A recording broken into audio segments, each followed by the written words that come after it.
And we are going live. Yes, indeed. It is 10:52 on the Pacific coast of North America, and talking with two good friends and colleagues. They're in Canada and they're in South Africa. And we are welcoming you all to the Parks Inspiring Solutions Hangout for July 31st, 2014. Hopefully one of two conversations today. You'll have to get the confirmations for our afternoon session. That's morning in Oceania.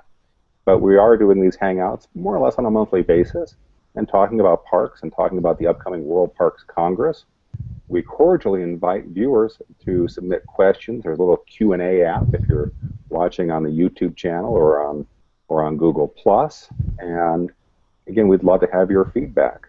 You'll find more information about parks and Tapas and the World Parks Congress all there on the Planeta Wiki, as well as many other websites. And we'll get to them and we'll try to provide some updated show notes. So thank you very much for watching. Let's get this started, and let's kick off with the new guy. For the very first Google Hangout, we have Bob Kane in Canada. Is that Thunder Bay? Thunder Bay, that's right, in Ontario on Lake Superior. Wow. Can you tell us a little bit about yourself and what you're doing? I'm recently retired, and I'm starting to do some consulting in the human dimensions of natural resource management. That would include parks, protected areas, forests, wildlife, and so on. So I'm sort of bridging between the old and the new at the moment. Very, very well said. And just a quick note, and as I said before we started the live stream, many thanks. The links you're posting on Twitter and LinkedIn, our Tapas group there, just so helpful. Can you tell us a little bit about how you're curating and sharing some of those park-related links? Yeah, well, I guess I was led to LinkedIn by an ex-student who felt that this was a very good networking thing. So I got involved, and then I thought, well, there doesn't seem to be a lot of social science stuff being done about natural resources here, and there should be. I was going to, at one point, create a group about parks and protected areas, the human dimensions of parks and protected areas, but I thought that would be a little bit too narrow. So I decided that I would certainly talk about that, but also talk about some of the other aspects where the sort of human dimensions aspects of resource management were important. Forests, fish, wildlife, and so on. Very good. Well, thank you very much, and thank you for joining this Hangout. Glad to be here. And moving over toward the east, further east, over to South Africa, Anna Spensley. Good day to you, and can you introduce yourself? Good day to you too, and thanks for organizing this hangout. Yeah, I'm Anna. I'm a tourism consultant based in by the beach in South Africa at Ballito. Beautiful place to be. And I'm currently the chair of the Tapas group, the Tourism and Protected Areas Specialist Group. And yeah, and I'm going away to the Drakensberg Mountains this weekend, so enjoying going to a protected area here in South Africa. Very good, very good. Can you tell us, paint a little picture, where are these mountains? They're sort of in the heart of South Africa and wrap around the eastern side of Lesotho. And there's a trans-frontier conservation area called the Maloti Drakensberg, where you can go do beautiful hikes, do climbing, there's fly fishing, horse riding. It's really spectacular. People sometimes ask when they're going on a trip which is the most beautiful part of the Drakensberg that they should go to and prioritize, but it's all beautiful. Very good. I'm just kind of clicking away in the back. Some people are asking on the Google Play when we're beginning this Hangout. I'll make sure that we've invited Lloyd, and hopefully we'll be getting the people in who have been invited. And those who are watching, again, are welcome to post a question in the Q&A app, and we'll be making this a smoother and smoother process. So, thank you, smartphone, for informing me of people waiting for this to begin. This is, well, Bob, this is your very first Hangout, so you had a couple technical glitches, but were you able to get in okay? Sorry, can you say that again? I said you had a few technical glitches to get into this Hangout, but at the end of the day, what was your solution? My solution was to fire up my Apple MacBook Pro, and it went around most of the difficulties. It may well be that my desktop machine had Skype so embedded in it, because I usually use Skype on that machine, that I couldn't get it shut down properly. But it's not on the MacBook Pro, so here I am. I wanted just to introduce this new widget that we're using today in this Hangout, and that's something called Showcase. And supposedly you'll be able to see a little link to our information about Tapas. Anna, can you introduce the Tapas group and tell us a little bit about the history and what the current status is of Tapas? Okay, the Tapas group is a group of volunteer professionals working globally on issues of tourism and protected areas. We have about 250 members on all continents, and with a range of people from government and private sector, academia, NGOs, and so on. And we as a specialist group of the World Commission on Protected Areas, we're tasked with developing knowledge and sharing it and building capacity globally on tourism and protected areas.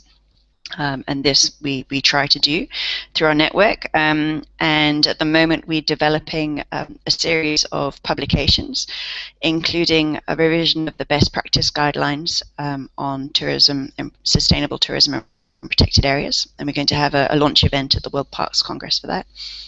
And we're also contributing to other publications, such as the revised best practice guidelines on transboundary tourism, and also a revision of Graham Warboy's book on governance in protected areas.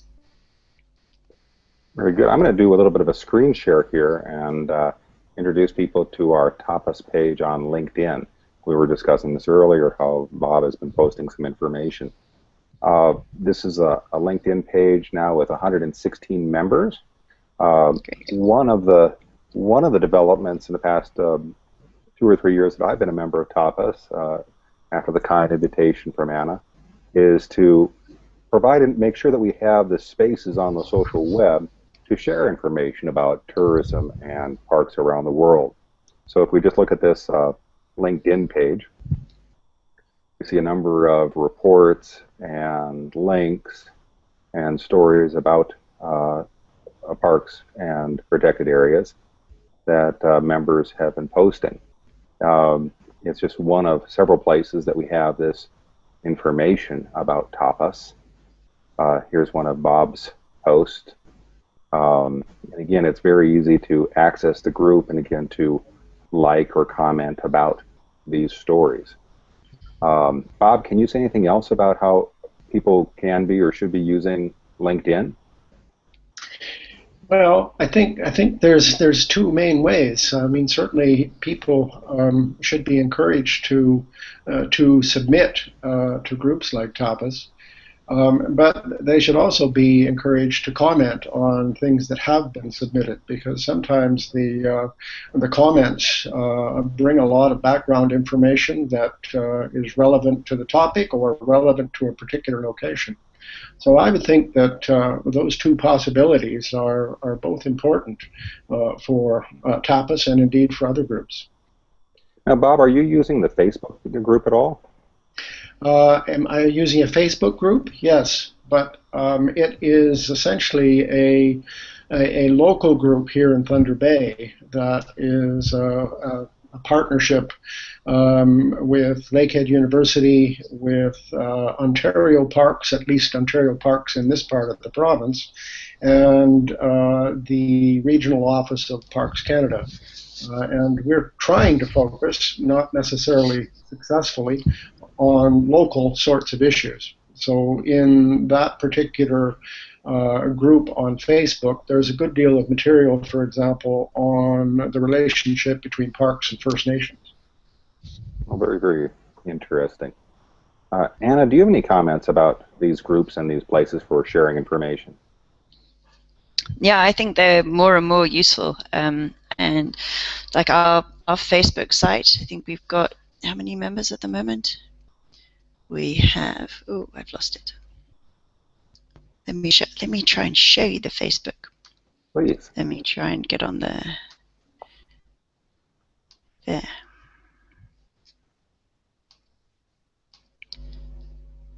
see if that's working. So we have 665 likes at the moment, which is fabulous. So what's great about it is that although we have 250 members of the group, this has a much greater outreach to far more people.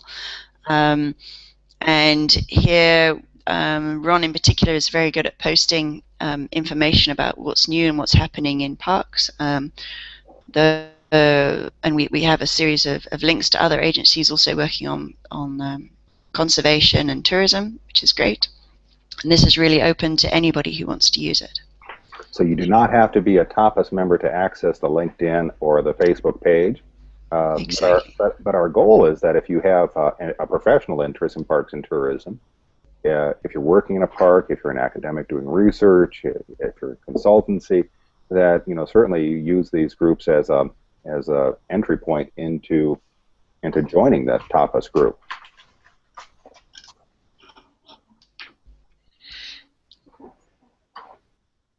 So Anna, say something again so we see your screen. Oh, does it come back automatically? Oh, yes. There you go. Perfect. Oh, another cool thing. I would point out and underscore, emphasize the point that Bob made, that we really would like to see more people posting original material or sharing information. That's a great deal of what I do on Facebook, just sharing what other park authorities have already posted online. But also, if we want to get deeper into the subject, then certainly to do some commenting and asking questions and doing a little bit more depth and follow through. But that again requires a certain level of experience and understanding.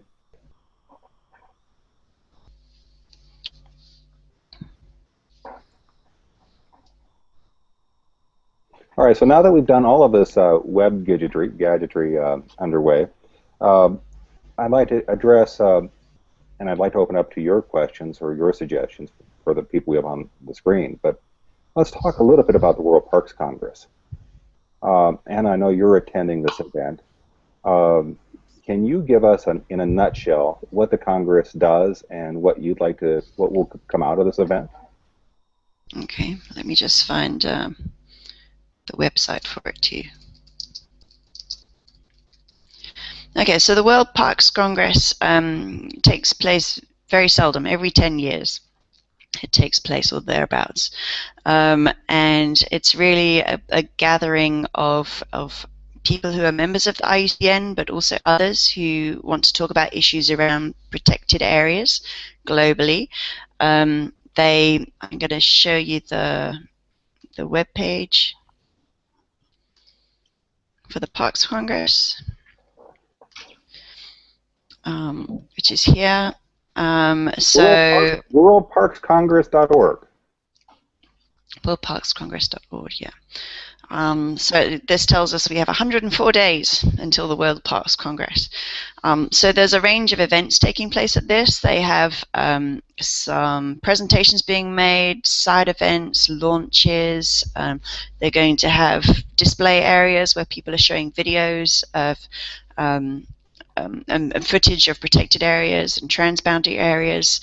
There's still time now to sign up and go to the Congress.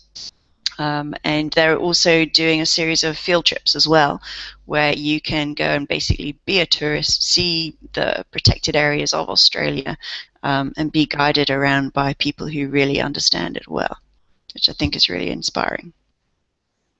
And there are members of the Tapas group who will be having events there.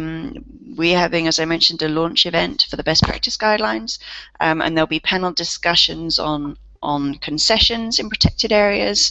There'll be sessions on healthy people, healthy parks, on World Heritage is one of the cross-cutting themes of the Congress, for example. And we're hoping to put together a journal special edition as well, as a result of some of the papers on tourism that are coming out of the Congress. And myself and Sue Snyman are basically putting that together. And we're hoping for some great contributions. Excellent, excellent, excellent. That looks like a lovely event. And for people who are paying attention to it, that again is worldparkscongress.org. And the hashtag is simply hashtag World Parks Congress. Anna, let me ask you, on that website, if you can, where are you going on that website for updated information? Can you give us just a little bit of a tour? I'm not sure how they post updates, but this page is on the program, and they've got a preliminary program. I'll show you what it looks like. It's a bit complicated to look at because they have so many things that are happening. And Ron, do you know how they're posting updates to people? Is it coming through social media, or you just have to look every so often? No, you have to look every so often. I know they have their Twitter account. They're also on Facebook with their updates. They're also on Google Plus with updates. Again, there's so much happening. Yeah. So, for example, this is the first day of the Parks Congress, and they have each of these different color blocks shows one of the different streams of the Congress and the different events that are taking place within it. And I understand that for people who are going, they'll be able to use an online tool to be able to schedule events and find out where they're going when, and basically plan their meeting well. But as it always is, that some of the most interesting conversations and discussions take place in the corridors rather than in the actual event. So I'm sure there will be a lot of that happening too. All sorts of wonderful conversation by collision. Yeah, exactly. So yeah, they've got a full program. They've got e-posters, pavilions, and workshops as well. So training sessions that you can go to. Now, if you look at that screen, can you say something? What I find interesting at the bottom, they've done very well. If you look at the bottom of the screen, they do have little buttons that you can share that information. When you find a specific, a page with specific information you're looking for and you want to share it, again, you're able to do that through Google+, Twitter, and Facebook.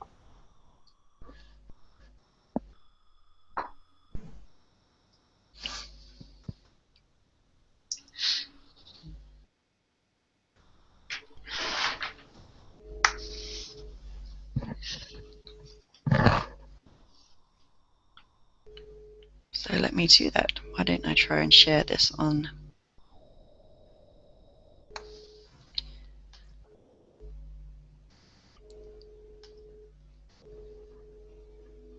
Okay. Yeah, walk us through, Anna. What exactly you're clicking and what's happening? Can you see what I'm clicking or not? Or maybe it didn't show. I just clicked on the share button for Facebook and asked for it to share on the Tapas Facebook page. So I'm just going to reload this and see if it's there. Yes. So that's appeared now on our Facebook page. Now, that's what I really like. It does make it quite easy to take information and share it to another relevant page. Again, give credit where it's due, so well done. Now, if I learn how to do this to link it to Twitter as well, then I'm quite happy. That's the one I struggle with. I think Yeah, the Twitter conversation I find again very useful, but you have to be following some of the people um, who are taking part in the event. And and again, if you're not engaged by Twitter, you're following the wrong people. And it also, it does require you to skim. So, not everything that not everything that Bob says is of particular interest to me. But where I truly value what Bob is posting is that around half of the stuff I haven't seen elsewhere. No, So, that's great. thank you for sharing it. That's great. Um, and I think the challenge, I think the challenge beyond the World Parks Congress is figuring out, the strategy of conversation. It's all well and good to throw links back and forth to one another, but how do we get a little bit more depth, or what are we going to create together with this? Um, If I may, Ron, I think one of the things that's happening at the Congress this time, at least as I understand it from afar, is that some things which were begun several years ago are continuing at the Congress.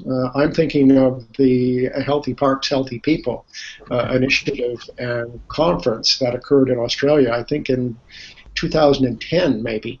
The fact that that is ongoing and is getting a higher profile, I think, at the World Parks Congress is really important.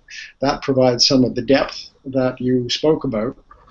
And certainly the website that Healthy Parks, Healthy People have provides a lot of background information about the topic itself. You can call something like that a topic, as well as the conference. And here it is turning up again at the World Parks Conference. and an aside, I met Diana Allen, who was with the with National Park Service in the United States, and one of the partners in this stream. They're going to hold the U.S. Park Service is holding their Healthy Parks, Healthy People Congress in July 2015 in Atlanta, Georgia. Yep. So, there is this embedded continuity. So, again, all kudos to the people who are making that happen. Yep.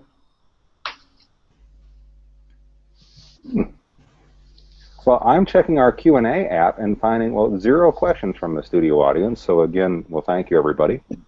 As I forewarned Anna and Bob, we do get our mid single digit viewership for the live webcast. But I would ask that if people have comments after watching this video later on, please post it there, and we'll figure out other ways to enhance this conversation. But boy, what I wouldn't give for a good, pertinent, relevant question from somebody right now. We have the Q&A app, but what good is it doing if no one's clicking on it and asking a good question? Well, Okay, I have a question. I don't know if it's pertinent or relevant. My question would be, so what? If we're having this World Parks Congress every 10 years, does it have any impact on what goes on out in the real world in the space between those 10 years? It's a very good question. I mean, at the last Parks Congress, which is the first and only other one I've been to in Durban in 2003, there was the Durban Accord that was released by the countries who made various commitments to conservation in protected areas. I don't know if at the next Parks Congress they have a kind of a monitoring of how that has done in the field. What did happen, how much of it was implemented. We see that with in terms of this event, we know that they are moving ahead to something that they'll be calling the Promise of Sydney. And what the Promise of Sydney is or will be is something that will be defined and developed at the Congress. But, Bob, I would agree with you. The question I have for any of these events is, well, what is the legacy and what's the outcome? Frankly, I've gotten just very tired of going to events just to go to an event. I'd like to be able to come back with something or share something or see something. of which we have a great deal of pride. And I think I'm not going to address this specific Congress, but I think we see far too many events being held as events. The only thing that I'm pestering the organizers for is that there is some sort of a live stream video feed, because if parts of the Congress can be broadcast or webcast live, if we have a chance to see more of this take place, then I think we in the public realm, or as the public, whether it's as media or academics or people working in the parks, I think we have more ability to call people to be accountable for what they said during the Congress. So if you're going to increase funding or increase protection or again, maybe a common interest of ours, increase the connection between parks and indigenous peoples. To what degree do indigenous peoples have rights to say no, you're not coming into this area? Or to what degree do indigenous people say, you know what, we want tourism, and we want this responsible tourism? Now, my question, and it leads into an online conference that I'm hosting next week with various partners called Indigenous Peoples Week. We rarely hear about what offerings and services and tours are available from indigenous peoples.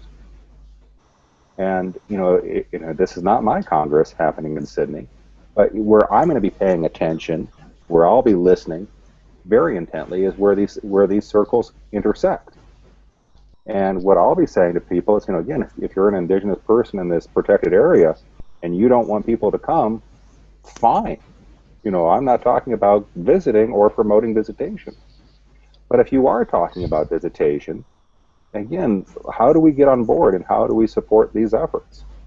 But all of that really happens if we have, throw me a bone. If the Congress is held behind closed doors, we'll read about it later on, but there's no way of interacting. And I'm hoping that we have a really good, solid foundation of interacting at this Congress.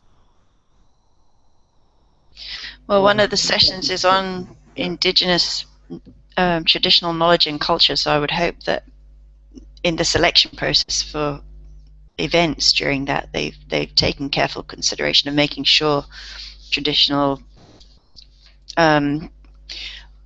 knowledge is being actually exhibited by the people who own it and who host it, including from Australia.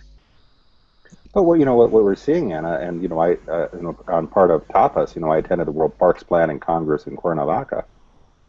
Tourism is not considered, what do you call it? The cutting. Help me out here. It's not a major stream. It's not a major stream, and it's not a cross-cutting theme. Cutting issue. Yeah. And so, to me, it's so much of where we talk about tourism is shoehorning the topic into these other topics. Yeah. Same thing with whether it's. I'll say this and I'll shut up. Same thing with healthy parks, healthy people. The only way we get healthy people and healthy parks is by the healthy people visiting the parks. That's called tourism. But we don't call it tourism at the event. But be that as it may, there will be a lot of these little niches, and I know other people have other interests. And again, I'm hoping that thanks to some video and some good coverage, that we will be able to follow the topics of interest to us. Mm-hmm. I think to some extent, the issue of tourism in parks runs into one of those old things that academics are famous for, namely the sort of siloing of this topic or that topic and not connecting it to anything else. And certainly we know that tourists they produce benefits in surrounding areas. We also know that depending on the kind of tourists, they have impacts inside protected areas. Well, how is it that we cannot consider these things at the same time? We don't have much in the way of models that will allow us to make that kind of consideration. And so we fall back on talking about ecosystem-based management, as if there are no people that are on that ecosystem.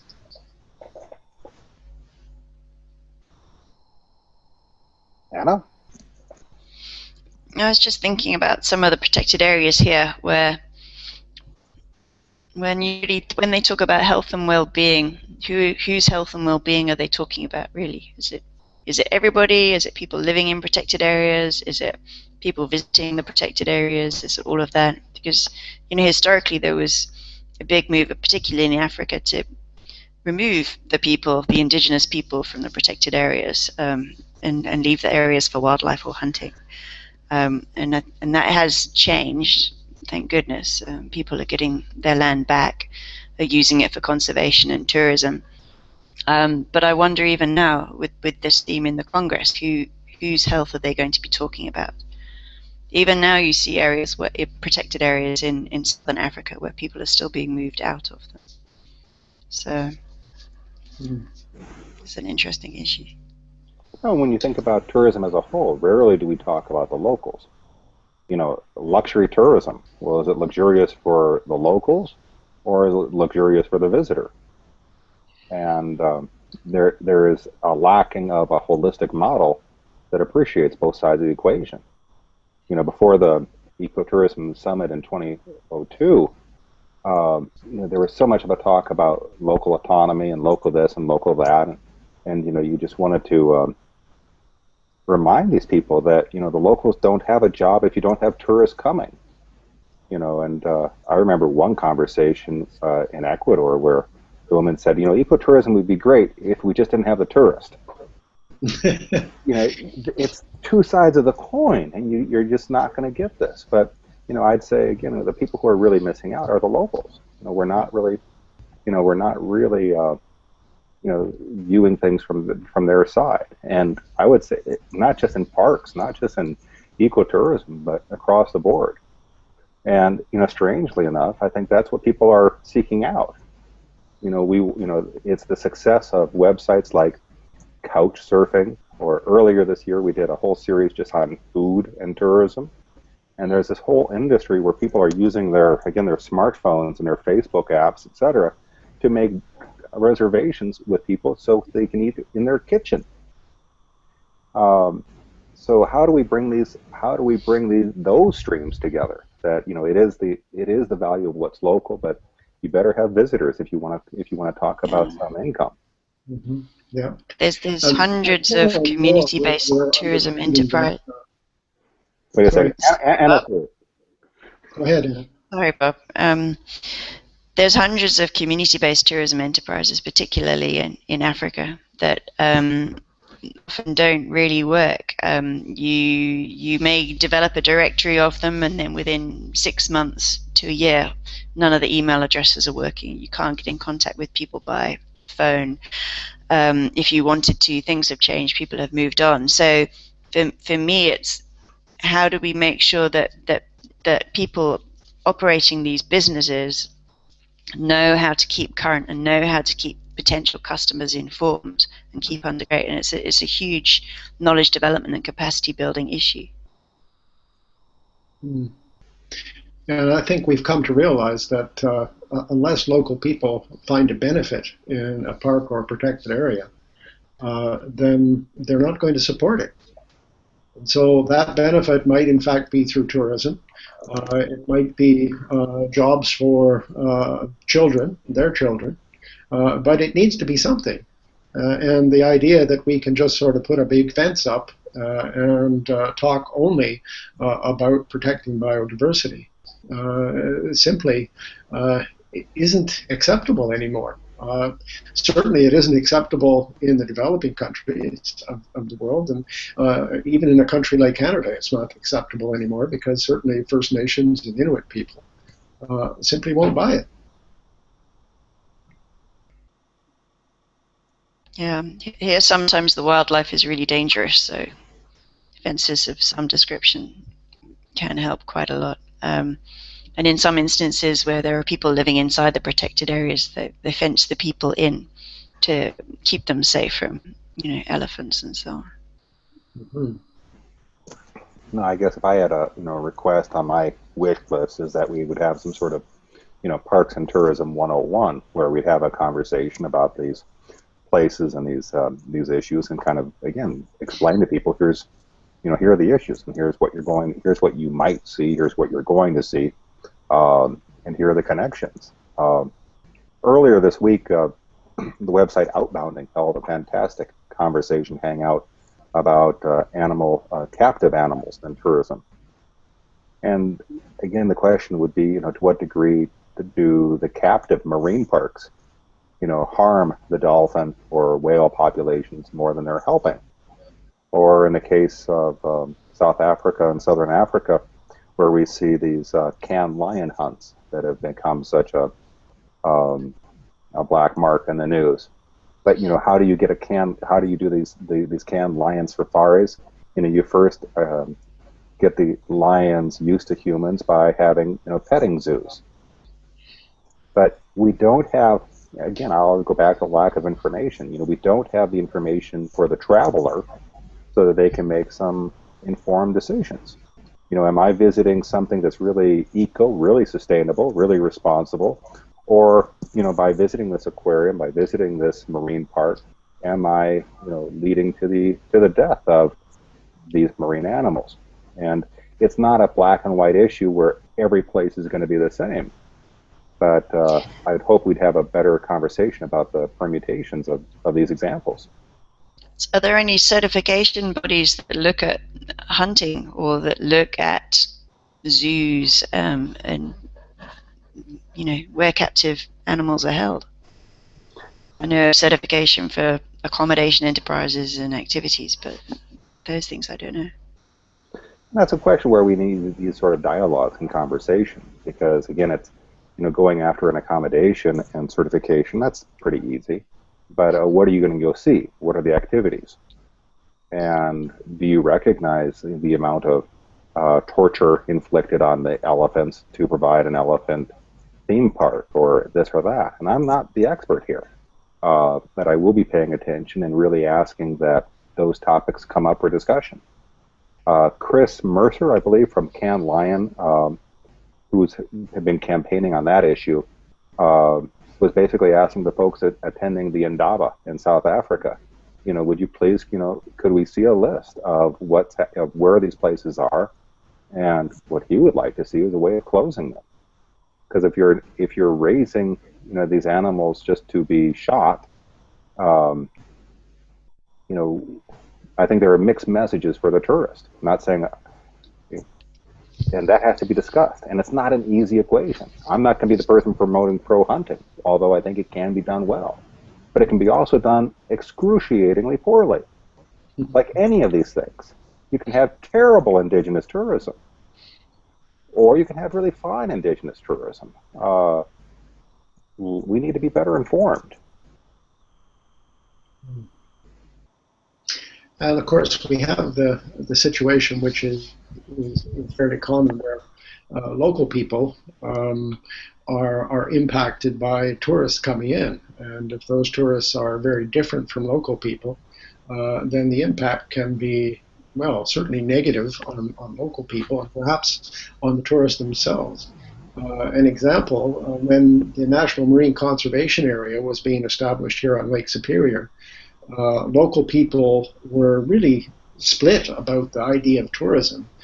For some of those people, they thought that it was sort of Disneyland kind of tourism, mass tourism, that would simply overwhelm the small towns that are on the north shore of Lake Superior. And Parks Canada was able to assure them that, in fact, that wouldn't be the case.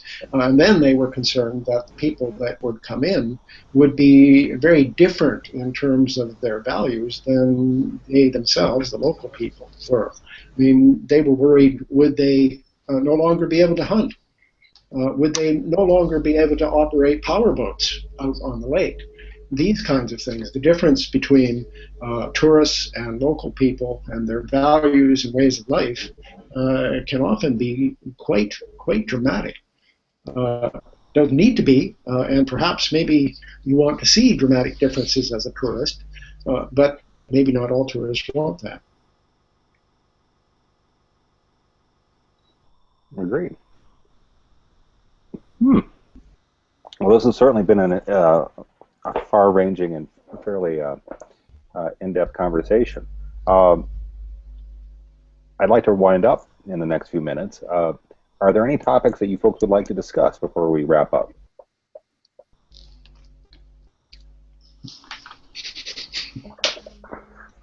No, just one question.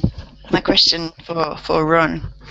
In your vision for how well communicated the Parks Congress could be, what would that look like? If it was perfect communication, social media at its tip top most, what would be happening? What are we aiming for? What do we want to ask the organizers to provide for us? I'll give you a few ideas, and again, I think this has to be brainstormed with the organizers, and it has to be brainstormed with some participants, and I think it has to be brainstormed with some people like Bob who are not going to attend the event. You know, at the World Parks Congress planning meeting, we heard a lot about how the communication and the outcomes of the how the outcomes of the Congress really have to benefit the decision makers and the people who are, you know, deciding on budgets or making laws and making sure that things are a little bit uh, more smoothly run in the future for that elite level of policy. And the other conversation was, well, how do we bring this down to the ground? You know, how do we make this make sense to people who are visiting parks or who live in or near parks? You know, what sort of resources are we going to come out of the Congress for locals, for that group of the people? And I think we have to think of both. I think we have to talk about both of those target audiences, as disparate as they are. That said, you know, my suggestion for improving the communication for the Congress has to be, you know, something like this: an unscripted conversation. I'd like to invite the organizers and other speakers and participants to join future hangouts. I think these independent conversations have great value. Second, in terms of what we're going to actually get from the Congress itself, live streaming video, whether it's the, you know, from the plenaries to some of the discussions.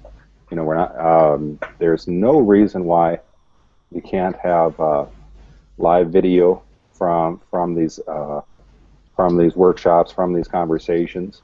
That if we were to think it through, we could get a team of volunteers to help create a real-time transcription, so that if you have a live streaming video, you could have the conversation being typed in by people like myself, if the conversation is morning in Australia, that we'd have, again, some sort of resource for people later on.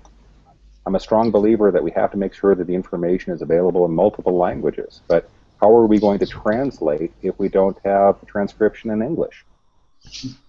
So, and the pricing, the official pricing for official, you know, translators at these events, and I understand, no doubt, good value, but are tremendously expensive.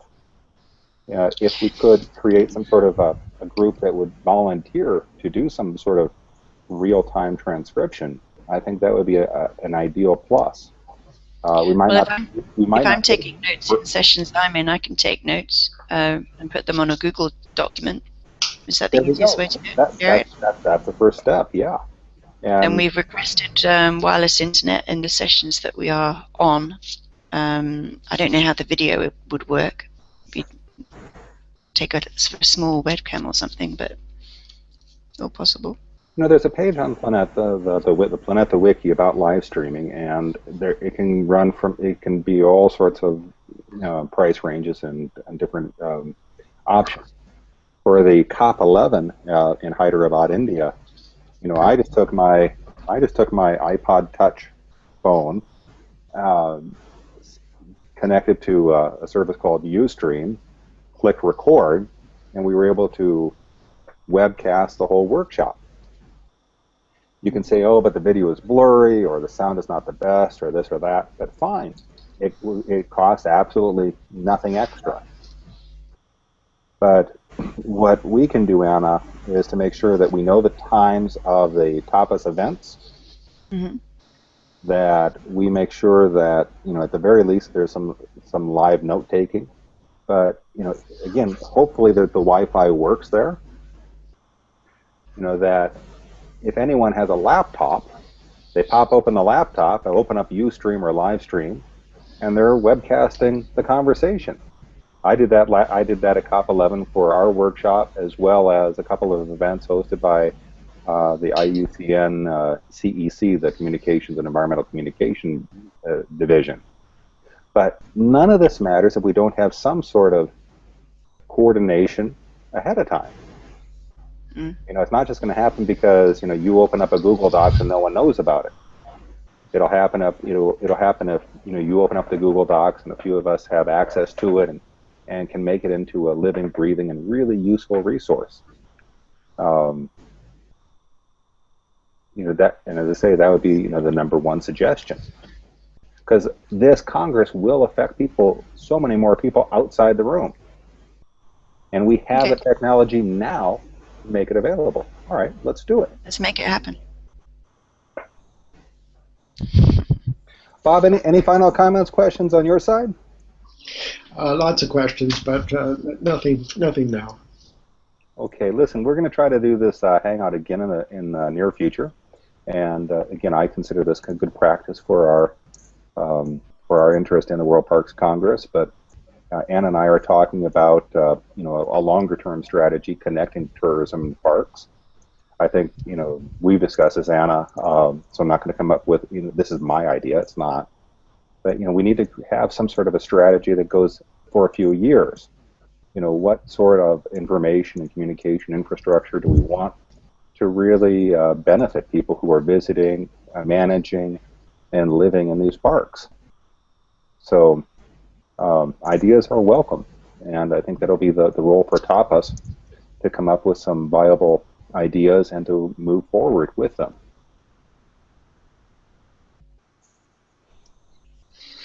So I will thank you for your time, and we'll stop the broadcast here. Thank you both for your time, and any final comments? Final? Thank you, Ron, for organizing this. It's very nice to meet you both. Okay, well, thank you both, and oh, Bob, great to see you finally. And you too. And you too, man. Yeah, you too. Thank you.